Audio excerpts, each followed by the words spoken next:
हमारे बॉल को मूव करने के लिए हम इसके अंदर एक रिजिड बॉडी ऐड करेंगे ताकि इसके ऊपर हम फिजिकल प्रॉपर्टीज़ ऐड कर सकें। हम 2D में जैसे ऐड करते थे वैसे ही करना है, बस यहाँ पर हम 2D की जगह 3D ऐड करेंगे। नॉर्मल रिजिड बॉडी मतलब वो 3D को डिनोट करता है। यहाँ पर स्क्रिप्ट के लिए एक फोल्डर क्रिएट कर लेते हैं।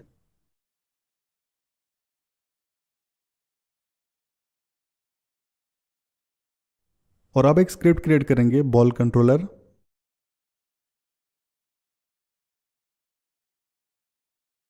इसको बॉल के अंदर अटैच कर देते हैं और स्क्रिप्ट को ओपन करते हैं।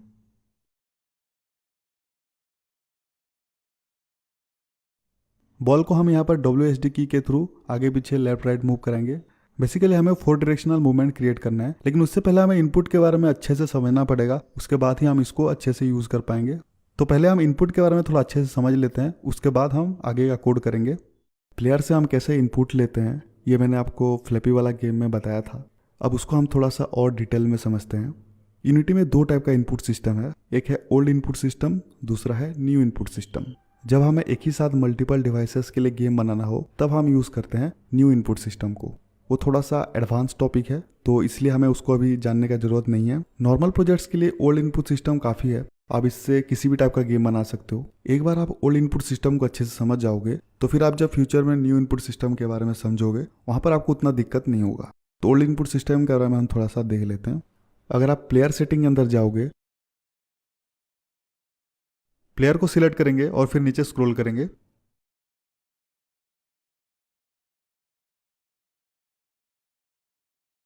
तो यहाँ पर आपको इनपुट से रिलेटेड कुछ सेटिंग्स मिलेगा। यहाँ से आप सिलेक्ट कर सकते हो आपको कौन सा इनपुट सिस्टम यूज़ करना है। आप किसी एक को सिलेक्ट करोगे तो दूसरा काम नहीं करेगा, लेकिन अगर आप बोथ को सिलेक्ट करोगे तो आप दोनों को एक साथ यूज़ कर सकते हो। अगर हमें माउस से इनपुट लेना है तो वो हम कैसे करते हैं वो मैंने आपको फ्लैपी वाला गेम में दिखाया था। लेकिन अगर हमें कीबोर्ड से इनपुट लेना है तो वो कैसे करते हैं वो देख लेते हैं। उसके लिए हम लिखेंगे इनपुट डॉट गेट की डाउन और यहाँ पर ब्रैकेट के अंदर हम लिखेंगे की कोड डॉट, और इसके बाद हम यहाँ पर कोई भी की को स्पेसिफाई कर सकते हैं जिसको हम एज ए इनपुट लेना चाहते हैं। हम कोई भी की का नाम लिखेंगे तो ऑटोमेटिकली ये उसको डिटेक्ट कर लेगा। फॉर एग्जांपल हम चाहते हैं जब हमारा प्लेयर स्पेस दबाए तो वो जंप करे, तो वहाँ पर हम क्या करेंगे इनपुट डॉट गेट की डाउन की कोड डॉट स्पेस। इस तरीके से आप किसी भी की को एज ए इनपुट ले सकते हो। अब इसका भी अलग अलग टाइप है, एक तो है गेट की डाउन और दूसरा है गेट की और तीसरा है गेट की अप। गेट की डाउन और गेट की अप ये दोनों अपोजिट है।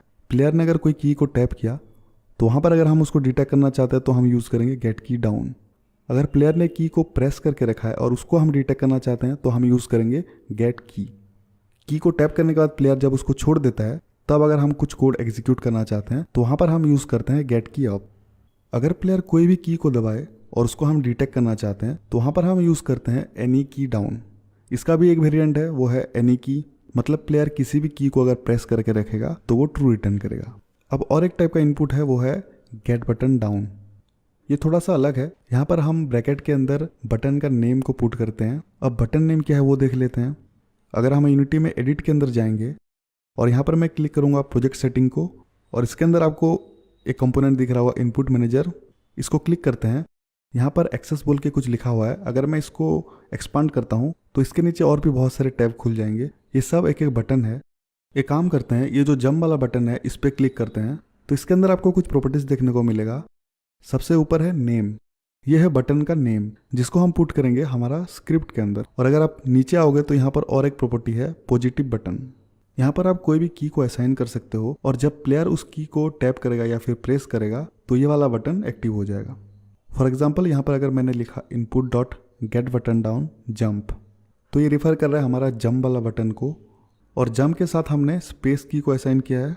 तो अगर प्लेयर स्पेस की को टैप करेगा तो जंप वाला बटन एक्टिव हो जाएगा और यहाँ पर ये ट्रू रिटर्न करेगा। यहाँ पर और एक प्रॉपर्टी है अल्टरनेट पॉजिटिव बटन।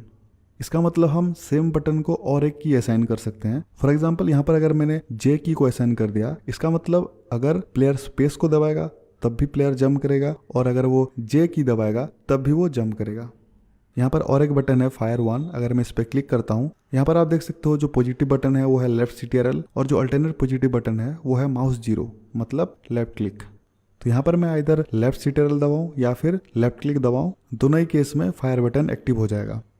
यहाँ पर और दो प्रॉपर्टी है, वो है नेगेटिव बटन और दूसरा अल्टरनेट नेगेटिव बटन। ये हमेशा नेगेटिव रिटर्न करते हैं। नेगेटिव मतलब -1, ठीक उसी तरह पॉजिटिव मतलब +1। यहाँ पर अगर हम हॉरिजॉन्टल वाला बटन पे क्लिक करेंगे तो यहाँ पर आप देख सकते हो नेगेटिव के लिए लेफ्ट की असाइन किया गया है और पॉजिटिव के लिए राइट की असाइन किया गया है। इसका मतलब अगर मैं लेफ्ट की प्रेस करूंगा तो ये -1 रिटर्न करेगा और अगर मैं राइट की प्रेस करूंगा तो ये +1 रिटर्न करेगा। वर्टिकल बटन भी ठीक उसी तरह काम करता है, लेकिन यहाँ पर हम लेफ्ट राइट की जगह अप डाउन की को यूज़ करते हैं। हॉरिजॉन्टल और वर्टिकल बटन्स को यूज़ करके हम प्लेयर को लेफ्ट राइट या फिर आगे पीछे मूव करा सकते हैं। अब ये कैसे करते हैं इसको हम प्रैक्टिकली अप्लाई करके देखते हैं ताकि आपको ये और भी अच्छे से क्लियर हो जाएगा।